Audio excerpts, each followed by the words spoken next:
Is the process of comping properties in your wholesaling business still holding you back? Are you a virtual wholesaler breaking into a new market, not knowing exactly how to run comps effectively so that you can make more offers?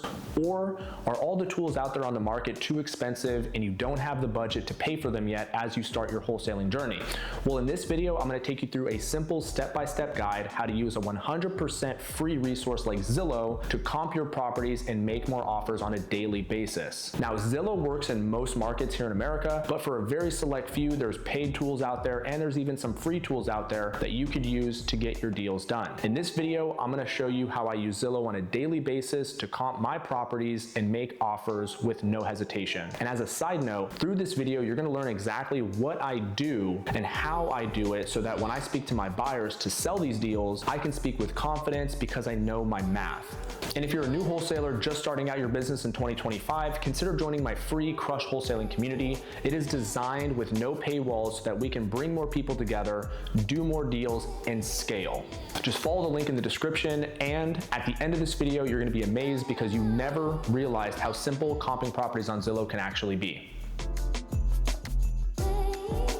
Okay, so now we're by my computer, and before I start comping, I always have a few tabs already open. I choose to use Google Docs or Google Keep for all of my comps. It helps me stay organized, and I want you to try to avoid using paper or post-it notes. It's just really hard to do it when you need to also have your numbers in one place. Next, I have Zillow open with my subject property. It's a 4-bedroom, 1-bath, 1,100 square feet, and then I have a working tab. This is actually where I'm going to click around, pick properties, take the information, and throw it into my Google Doc. I always try to tell people when you're comping a property, have your reference right in front of you, because the first rule of comping is you want to stay as similar to your property as possible. That's the bed and bath count, the style, the year build. So it's important to have that right at your fingertips just so you don't get confused and then start pulling a bunch of stuff that's not similar to your property. Now that I have my working tab open, what I do is I just click away. And there used to be a feature that Zillow had where you would actually zoom into your neighborhood. They've since gone away with that. I don't know why, but I know I'm on East Club Boulevard, so I'm going to zoom in and take this opportunity to tell you the second rule of comping. The second rule of comping, especially in a good metro like Durham or Miami or wherever you're doing deals at, is to stay under a mile of your subject property. The further you go out, the less viable those properties are to be used to comp with yours. So now I'm right here, and what I try to do is I try my best to stay within these walls. I have all of these walls right here, which are made up by streets, can keep me in this neighborhood. I definitely want to try to avoid going over waterways, and I definitely want to stay away from these freeways. So the closer I can keep myself in this pocket, the better you're able to comp. Next, what you're going to do is change the for sale to sold. You want to move your bed and bath count to your similar property. So I'm at a 4-bedroom, and then I'll keep the bathrooms at any. And then I'm not looking for lots and land, I'm looking for houses. And so now I have plenty of comps here. Before I start pulling information, it's important to go to the More tab. Try to keep your square footage about 250 plus or minus. So in this case, I'm going to move it up to 1,500 square feet. And then this is where you'll start to taper down most recent solds. So I can start with 1 day sold. Usually don't get a lot of properties. Can move it up to 7 days to 30 days. And then I might have to go to 90 or even 6 months. Now, the reason why I'm not getting a lot of comps right now is because I know my property has the higher bed count, which is going to be hard when finding comps. So I'm actually going to bring this down to 3 bedrooms, which is going to help me because I technically have one more usable bedroom than the properties that have sold. So now that I have plenty of comps, what I'm looking for are things that are similar to mine. And now that I have a few comps, I'm actually going to bring down the last sold to 90, and I have some stuff to work with here. So first property right here is a 3-bedroom, 1-bath, a 300 square foot difference from mine, but we have an extra bedroom.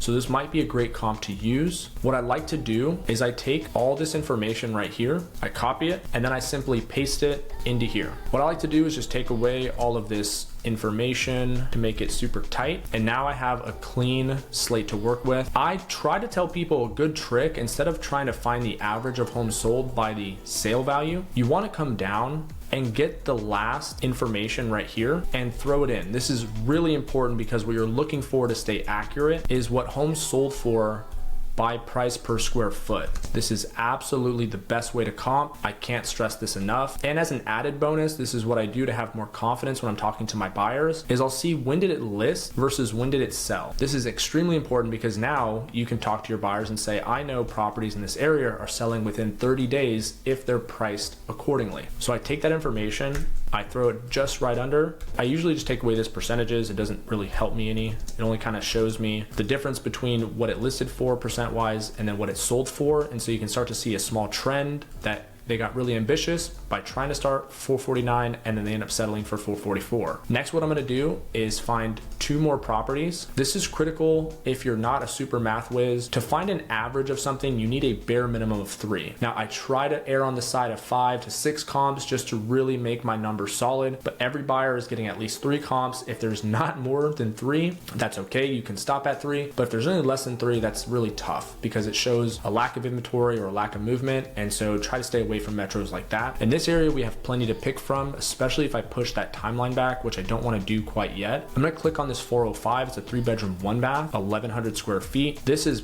pretty comparable to mine, except I have a 4th bedroom. And keep in mind when you're running your comps as well, is you're looking for properties that have been renovated. That's how we're going to come to find our after repair value or your ARV. When you're looking at comps, you may see properties that have sold without any renovations, and that's probably where a wholesaler got them at. So that might help you in certain areas where all you see is solds with no recent renovations. Keep that in mind because that might actually be a good tell as to what range you should be getting your property locked up at. So here we have the second comp, and as you get good at this, you're going to be able to do it a lot faster. Be patient with yourself. This is a lot to throw at you, especially if you're beginning, but this video is going to help you get this done a lot more efficiently and give you confidence when you're going to sell your property. And I can't stress again, get this sale information. It really does help when you're getting your price per square foot. Instead of trying to divide the sale by the square footage, which you can do, you want this extra information right at your fingertips so that you can start to tell people, well, I know homes are selling for this price point and it's taking this long to sell. You can really use that to bolster your math. And now we start to see a trend here, just like I explained earlier. On the 27th of February, they listed, and on the 26th of March, they sold. So it's really starting to help my case that properties, when done correctly and sold at the right price, are selling for about 30 days when they list. Now I just take this last information and clean up all this data, and now I'm starting to get a good image.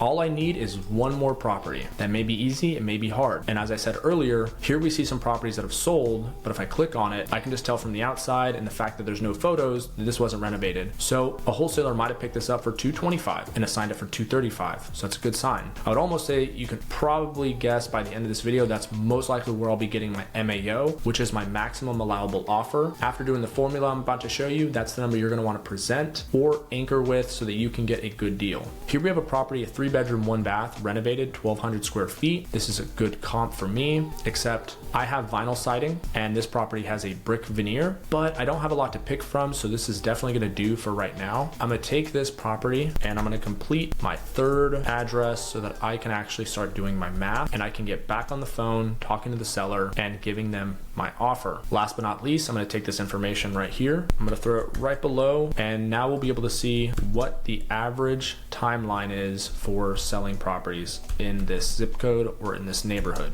We have a listed for sale, 3748, perfect. That's really kind of putting it right at about 30 days. And with this property, if I can see it correctly, they actually got over what they're asking, which is also a good sign. So here we have all of our math. We have 1, 2, 3 comps. That's the minimum that we need to find an average. And back in the day when I first started, the way I was taught is you take all of the sale prices, you add them together and divide by 3. I've gotten a lot better, and I find that it's a lot more accurate to take all of the prices per square foot that these homes sold for, and then I divide that by 3 so that you can multiply that average price per square foot by your square footage to get a solid ARV. So what I do is I have my phone here. You can do a online calculator, but whatever works for you, and you can do this math at home right here with this video. We're gonna do 315 plus 346 plus 340. So all the prices per square foot that have sold, add those together. That gives me 1,001. You're gonna divide that by how many comps you have. So if I had 5 comps, I would divide by 5. I only have 3 comps, so I'm gonna divide it by 3. That gives me an average price per square foot of 336.6. I always try to be conservative with my information, so I'm gonna round down instead of rounding up. So I'm gonna go and just keep it at 333.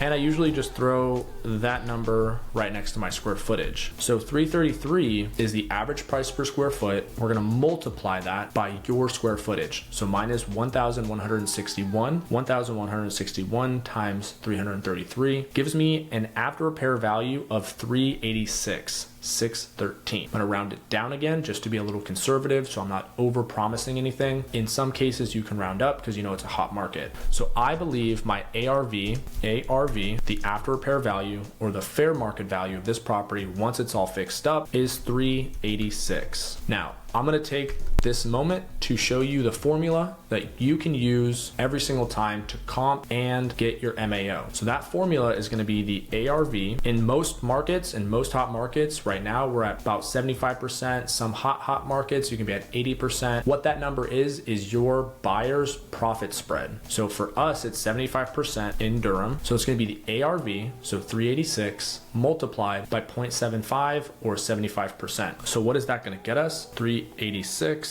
multiplied by 0.75 is going to be 289. So this is where we start. 289 is what we would already have as a first reduction. Now we have to factor in the rehab costs and your wholesale fee. So every rehab is going to be different. I'll make an entirely separate video on how to get rehab comps so that you understand what rehab is needed, so your buyers can kind of guess, well, if I know I have to put 30,000 into it, you say it's 40,000, where can we meet? Also, comping with rehabs is never an exact science. Some people can do it a lot cheaper than you can do it. Some buyers can spend more, some buyers can spend less. Also, what their strategy is will differ. So we're not going to go too deep in that in this video, but in this case, this property needs $50,000 worth of work. I just got photos back yesterday. It is an absolute gut. It needs everything. There's no lipstick that we can put on this to make it passable for the 386. So with that being said, we're going to take 289, 500. We're going to subtract $50,000 in rehab. That gives us 239, and I would like to make at least $15,000 on this wholesale deal. So then you're going to take that 239, 500 and subtract 15,000. When we do that, we're going to get an MAO of 224, 500. This is the number that at the very worst case scenario is going to make you $15,000. What I want to teach you in separate videos is anchoring techniques, sales techniques, and things like that. So what we're going to do is we're going to have a MAO of 224, 500, but I'm not going to start there, because if I start there with my offer, the seller is liable to then bring me up and up, eating into my spread, making it a less profitable deal. So I have an MAO or a ceiling of 224, 500. I'm going to start my offer process. I would say my first offer is going to be